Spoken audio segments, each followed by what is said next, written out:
जय Hind and hello guys, स्वागत है आपका आपके अपने YouTube चैनल ज्ञानदे होस्ट में। और इस वीडियो में मैं आपको बताने वाला हूं इंडियन कोस्ट गार्ड यानी कि ICG असिस्टेंट कमांडेंट भर्ती 2025 ऑनलाइन फॉर्म के बारे में, जहां पर आपको लेटेस्ट अपडेट के साथ में एंड लास्ट डेट अपडेट के साथ में फॉर्म कैसे फिल करना है इसके बारे में जानकारी दी जाएगी। गाइज मैं आपको बता दूं कि इस फॉर्म को फिल करने की लास्ट डेट आपकी 23 जुलाई 2025 है। तो आपके पास यहाँ पर 1 से 2 दिन ही है फॉर्म को भरने के लिए। तो अगर आपने अभी तक फॉर्म नहीं भरा है तो आपके लिए एक रिमाइंडर वीडियो है, आप इस वीडियो को देख करके अपना फॉर्म भर लीजिए बिना किसी मिस्टेक के, क्योंकि फिर इसमें आपको अगली बैच में ही मौका मिल पाएगा और क्या पता तब तक आप ओवरेज हो जाए। तो ऐसे में जितना जल्दी हो सके आपको अप्लाई कर लेना है। अप्लाई करने से पहले आप यहाँ पर इसके एलिजिबिलिटी के बारे में जान लीजिए कि इसमें कौन लोग एलिजिबल है। तो आपकी इसमें 170 वैकेंसी निकाली गई है और ये जो आपकी बैच है वो 2027 बैच है। फिर गाइज आप देखेंगे कि जनरल OBC EWS को 300 रुपये फीस पे करनी होगी। SC ST के लिए कोई फीस नहीं है। एज लिमिट 18 से 28 साल के बीच रखी गई है। कौन सी कैटेगरी के लिए कितनी वैकेंसी है वो आप यहाँ पर इस टेबल में देख सकते हैं। अप्लाई करने के लिए जनरल ड्यूटी पर एज आपकी 21 से 25 साल के बीच, यानी कि आपका डेट ऑफ बर्थ 1 जुलाई 2001 से लेकर के 30 जून 2005 के बीच में होना चाहिए। टेक्निकल, इंजीनियरिंग, इलेक्ट्रिकल पर अप्लाई करने के लिए 21 से 25 साल एज लिमिट रखी गई है और सेम ही है जो ऊपर है। फिर यहाँ पर आप इसकी एग्जैक्ट क्वालिफिकेशन जानेंगे, सिलेक्शन प्रोसेस जानेंगे, आपका एग्जाम पैटर्न क्या है वो आप यहाँ पर देखेंगे और जो आप अपना फॉर्म भर पाएंगे 23 जुलाई 2025 तक वो आप रात 11:30 बजे तक ही भर सकते हैं। तो अगर आप इसमें ये सभी इन्फॉर्मेशन चेक करने के बाद एलिजिबल है और आपका इंटरेस्ट है अप्लाई करने का, तो आप कैसे करेंगे वो जान लीजिए। उसके पहले आपसे कहना चाहूँगा कि अगर आपने अभी तक वीडियो को लाइक शेयर न किया हो तो कर देना और चैनल को सब्सक्राइब कर लेना। इसके बाद आपको यहाँ पर इंपॉर्टेंट लिंक के सेक्शन में आना है और अप्लाई ऑनलाइन लिंक ओपन करना है। इसके बाद आपके सामने यहाँ पर ये वेबसाइट आ जाएगी। अब यहाँ पर आने के बाद में आपको रजिस्टर टू क्रिएट अकाउंट इसके ऊपर क्लिक करना है। फिर आप यहाँ पर सबसे पहले आपका नाम में मिस्टर MS या फिर MRS जो भी है आपका टाइटल वो आपको सेलेक्ट कर लेना है। उसके बाद में जो आपका नाम है पूरा नाम आप 10th के सर्टिफिकेट के अकॉर्डिंग यहाँ पर भरेंगे। फिर अपना फादर नेम डालेंगे, मदर नेम डालेंगे, नेशनलिटी में आप इंडियन सेलेक्ट कर लेंगे, जेंडर आपको आपका सेलेक्ट कर लेना है। फिर आप आपकी ईमेल आईडी डालेंगे जो कि आप रजिस्टर करना चाहते हैं, उस ईमेल आईडी को दोबारा डाल करके वेरीफाई कर देंगे। अपना मोबाइल नंबर डालेंगे और उसके बाद जनरेट OTP के ऊपर क्लिक करेंगे। देन आपको ईमेल और नंबर दोनों के ऊपर OTP सेंड किए जाएंगे। पहले आप ईमेल वाला OTP डाल दीजिएगा और उसके बाद में नंबर वाला। फिर आपसे पूछे कि आपने इस वैकेंसी के बारे में कहाँ से जाना, newspaper, employment news, Facebook, Instagram, WhatsApp, तो कोई भी एक यहाँ पर माध्यम सेलेक्ट कर ले और उसके बाद इन सभी जानकारी को चेक करते हुए आप यहाँ पर सबमिट के ऊपर क्लिक करेंगे। सबमिट के ऊपर क्लिक करने के बाद में आपका रजिस्ट्रेशन हो जाएगा और आपको ईमेल के माध्यम से और मैसेज के माध्यम से एक पासवर्ड सेंड किया जाएगा। साथ ही साथ आपके सामने लॉगिन का पेज आएगा। आप यहाँ पर आपका जो रजिस्टर्ड ईमेल आईडी है जो भी आपने किया है रजिस्टर वो आप डालेंगे। जो पासवर्ड आपको अभी ईमेल के माध्यम से मिला है वो पासवर्ड आप यहाँ पर डालेंगे। ये कैप्चा कोड फिल करेंगे एंड देन साइन इन के ऊपर क्लिक करेंगे। अब आपके सामने यहाँ पर पासवर्ड को रिसेट करने का ऑप्शन आएगा। तो आपको कैसा पासवर्ड बनाना है उसका एक एग्जाम्पल आप यहाँ पर देख लीजिए। आपको यहाँ पर आपके पासवर्ड के अंदर इंग्लिश का कैपिटल लेटर कम से कम 1, स्मॉल लेटर कम से कम 1, ज़्यादा कितने भी रख सकते हैं। फिर यहाँ पर आपको एक स्पेशल कैरेक्टर का भी इस्तेमाल कर लेना है और कुछ इस तरह का पासवर्ड आपको यहाँ पर बना लेना है। ये पासवर्ड बनाने के बाद में आप दोबारा डाल करके इसको वेरीफाई करेंगे। ये कैप्चा कोड डालेंगे और कंटिन्यू के ऊपर क्लिक करेंगे एंड देन आप देखेंगे पासवर्ड रिसेट सक्सेसफुली। अब आप ओके करेंगे। ओके करने के बाद में आपके सामने यहाँ पर कुछ ऐसा इंटरफेस आएगा। नाउ गाइज आप यहाँ पर क्या करेंगे, आपको I have read the instructions carefully इसके ऊपर टिक करना है और सबमिट कर देना है। सबमिट करने के बाद में यहाँ पर आपको कुछ जानकारी देखने को मिलेगी जो कि आपने अभी भरी और कुछ जानकारी आपको भरनी है। जैसे कि यहाँ पर सेकेंडरी ईमेल अगर आप देना चाहते हैं तो आप दे सकते हैं, नहीं तो खाली भी छोड़ सकते हैं। इसी प्रकार से अगर आप कोई अन्य दूसरा नंबर देना चाहते हैं आपका वो भी आप यहाँ पर दे सकते हैं, नहीं तो चाहे तो इसको खाली भी छोड़ सकते हैं। मैरिटल स्टेटस क्या है, मैरिड अनमैरिड, वो आपको यहाँ पर सिलेक्ट कर लेना है। इसके बाद आप यहाँ पर आइडेंटिफिकेशन डिटेल में बताएंगे कि क्या आपके पास आधार कार्ड है, अगर हाँ तो यस, नहीं तो आपको नो करना है। यस करने पर आपको यहाँ पर आधार कार्ड का नंबर और फिर यहाँ पर आपको जो आपका आधार कार्ड का नंबर है उसको दोबारा डाल करके वेरीफाई करना है। साथ ही I the holder of the above mentioned Aadhaar number hereby give my consent, तो बेसिकली आपको यहाँ पर इसके ऊपर टिक कर देना है। इसके बाद गाइज यहाँ पर आपको name as on ID card, आपका नाम ID कार्ड के अंदर क्या है वो नाम आपको यहाँ पर लिखना है। फिर आए permanent identification mark on the body, आपकी बॉडी के ऊपर वो निशान जिससे आपके शरीर की पहचान होती है, तो यहाँ पर आपको उस निशान के बारे में लिखना है। और अगर आपकी बॉडी के ऊपर सिर्फ एक ही निशान है, 2 निशान नहीं है, क्योंकि 2 देने अनिवार्य है, तो आप यहाँ पर दूसरे में नो मार्क लिख दीजिएगा। इसके बाद में एम्प्लॉयमेंट डिटेल्स में बताना है, सिलेक्ट एम्प्लॉयमेंट टाइप, तो government sector employed, ICG personal, private sector employed या फिर अनएम्प्लॉयड, जो भी है वो आप टिक कर दीजिए। डीओबी एंड कैटेगरी डिटेल, तो आपको यहाँ पर बताना कि आपकी कास्ट कैटेगरी कौन सी है, वो आपको यहाँ पर सिलेक्ट कर लेनी है। अगर आपकी कैटेगरी यहाँ पर एससी एसटी या ओबीसी है तो फिर आपको यहाँ पर कास्ट सर्टिफिकेट की जानकारी देनी है। तो आता है date of issue of category certificate, कब आपका कैटेगरी सर्टिफिकेट यानी कि जाति प्रमाण पत्र जारी हुआ है, वो डेट आपको सिलेक्ट करनी है। कब तक, क्या आपके सर्टिफिकेट के ऊपर वैलिडिटी डेट मेंशन है, अगर है तो आप यहाँ पर सिलेक्ट कर ले वैलिडिटी डेट, नहीं तो आपको ऑलवेज वैलिड सिलेक्ट करना है। फिर आएगा डेट ऑफ बर्थ, तो आपकी जो डेट ऑफ बर्थ है वो आपको यहाँ पर सिलेक्ट करनी है। तो पहले आपका ईयर, फिर यहाँ से आपका मंथ और उसके बाद में डेट, तो आपकी डेट ऑफ बर्थ आ जाएगी। Proof of date of birth, तो जिसमें आप 10th का सर्टिफिकेट दे सकते हैं या फिर बर्थ सर्टिफिकेट दे सकते हैं, कोई भी एक यहाँ पर सिलेक्ट कर लीजिए। क्या आयु सीमा के अंदर आपको छूट चाहिए, अगर हाँ तो यस, नहीं तो आप नो करेंगे। अगर आप इसके लिए एलिजिबल है तो आप इसको यस नो कर पाएंगे। फी वेवर, एससी एसटी के लिए कोई फीस नहीं, इसलिए यहाँ पर यस हो रखा है। जनरल ओबीसी के लिए यहाँ पर फीस है। इसके बाद आप यहाँ पर अपलोड डॉक्यूमेंट में आएंगे और आपको यहाँ पर आईडी प्रूफ अपलोड करना है। इसमें यहाँ पर आधार कार्ड आप अपलोड करेंगे, साइज आपका 50 से 150 KB के बीच में रखा है। फॉर्मेट जेपीईजी या फिर जेपीजी का चल जाएगा। फिर इसके बाद आपको यहाँ पर डीओबी प्रूफ देना है, जिसमें कि आप 10th की मार्कशीट या फिर सर्टिफिकेट अपलोड करेंगे। तो आप चूज फाइल के ऊपर क्लिक करेंगे, जहाँ पर भी आपका सर्टिफिकेट है वो आपको सिलेक्ट करना है एंड यहाँ से ओपन कर लेना है। इसके बाद आपकी फाइल इस तरह से सिलेक्ट होगी। अब आपको यहाँ पर नीचे सेव के ऊपर क्लिक करना है। अब आपके सामने क्वालिफिकेशन की जानकारी आई है, तो यहाँ पर सिलेक्ट क्वालिफिकेशन लेवल में आपको बताना है आपके पास 10+2 प्लस ग्रेजुएशन है या फिर 10+2 डिप्लोमा प्लस ग्रेजुएशन है। तो जो भी है आपके पास इनमें से वही आप सिलेक्ट कर लीजिएगा। तो और इसके बाद में आप सेव क्वालिफिकेशन लेवल इसके ऊपर क्लिक करेंगे और यहाँ से ओके कर देंगे। ओके करने के बाद में अब आपको यहाँ पर जानकारी भरनी है, पहले 12th की फिर ग्रेजुएशन की। तो मैंने 12th की जानकारी कैसे भरनी है वो आप देख लीजिए। तो यहाँ पर पूछा कि did you pass in class 12th, क्या आप 12वीं के अंदर पास हुए हैं, अगर हाँ तो यस, नहीं तो आप नो करेंगे। नो करेंगे तो आप इसमें एलिजिबल है ही नहीं।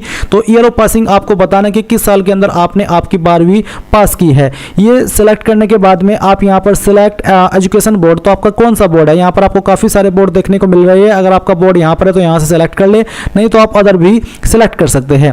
इसके बाद गाइज यहाँ पर आपको 12वीं का सर्टिफिकेट नंबर देना है, जो कि आपको आपकी मार्कशीट के ऊपर देखने को मिल जाएगा। एंड देन फिर यहाँ पर आपको इंडिकेटिंग ग्रेडिंग सिस्टम बताना है कि किसके अंदर आपके नंबर है, परसेंटेज, सीजीपीए या फिर ग्रेड, जो भी है वो आप सिलेक्ट कर ले। अगर परसेंटेज तो कितनी परसेंटेज थी वो आप यहाँ पर एंटर कर देंगे। एंटर सब्जेक्ट वाइज डिटेल, तो फिजिक्स के अंदर आपको कितने नंबर आए थे वो आप यहाँ पर डालेंगे, कितने में से आए थे वो आप यहाँ पर डाल देंगे। और इसके बाद में मैथमेटिक्स में आपको कितने नंबर थे वो आप यहाँ पर डालेंगे और कितने में से आए थे वो आप यहाँ पर भरेंगे और सेव कर देंगे। सेव करने के बाद ये जानकारी आपकी सेव होगी। अब आपको यहाँ पर ग्रेजुएशन की जानकारी भरनी है, तो आप यहाँ पर ग्रेजुएशन लेवल के डिटेल के सेक्शन पर टिक करेंगे। इसके बाद में पूछा कि क्या आपने कंप्लीट कर लिया, अगर हाँ तो यस करिए, नहीं तो आप नो करेंगे। नो करने पर आपको बोला कि have you appeared in the final year और final semester exam and awaiting for the result with no present backlogs, तो आप यहाँ पर यस कर सकते हैं, नहीं तो आप नो करेंगे। अगर आप पास कर चुके तो आप यहाँ पर यस कर दीजिए। फिर आपको बताना कि किस साल के अंदर आपने पास की है।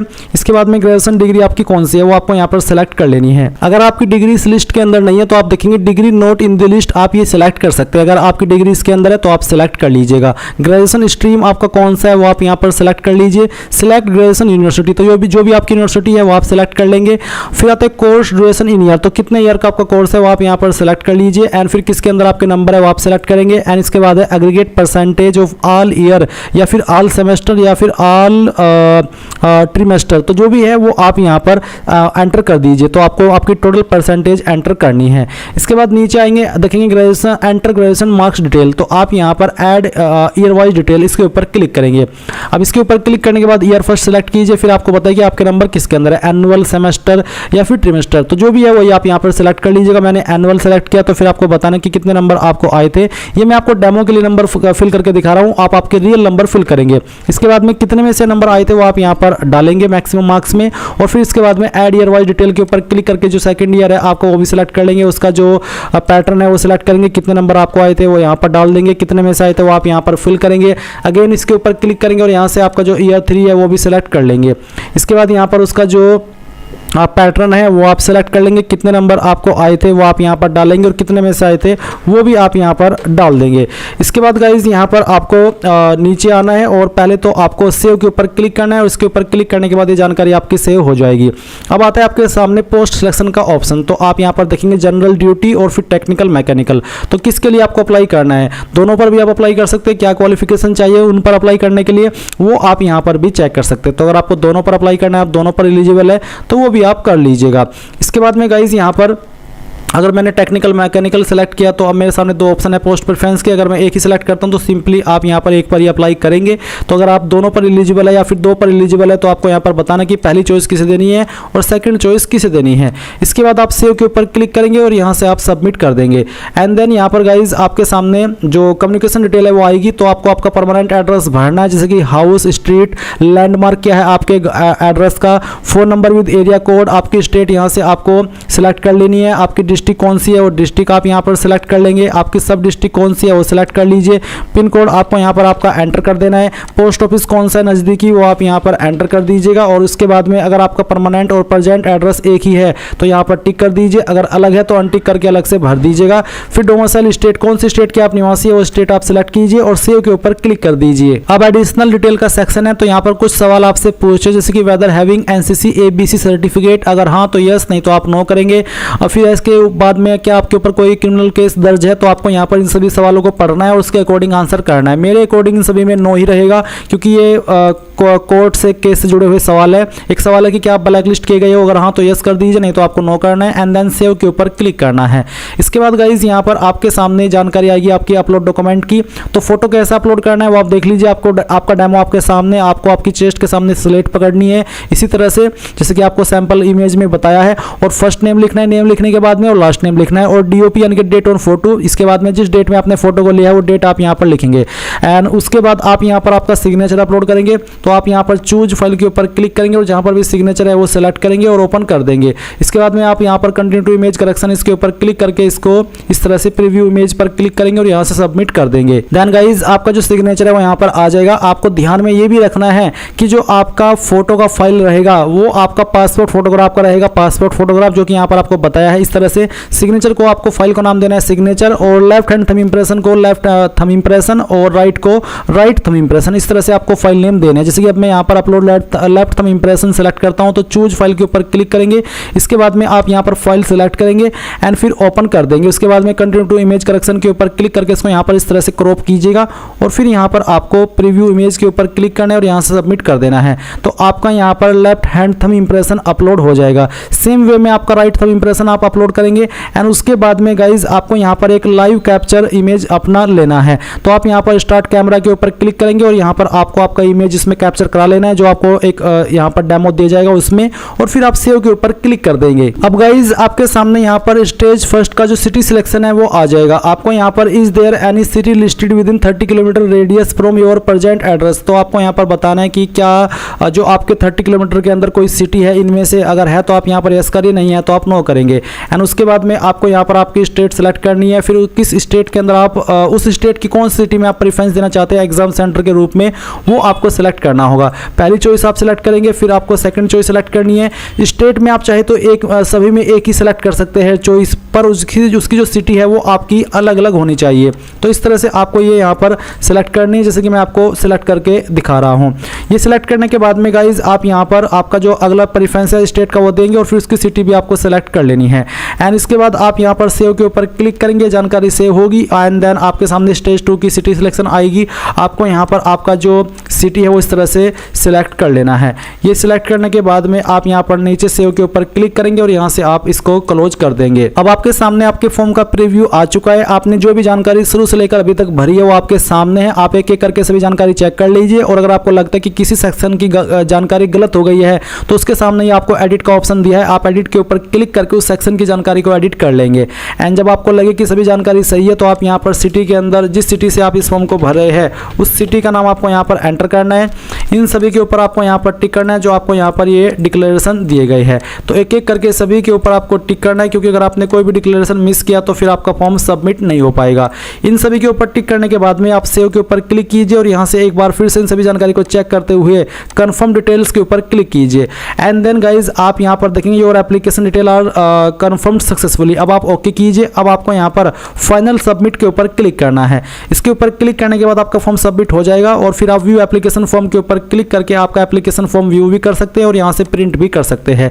जो कैंडिडेट इस फॉर्म को जनरल ओबीसी से भर रहे हैं उनके सामने पेमेंट का पेज आएगा। जब वो अपनी एप्लीकेशन फीस जमा कर देंगे तभी जाकर के वो अपने एप्लीकेशन फॉर्म का फाइनल प्रिंट आउट ले पाएंगे।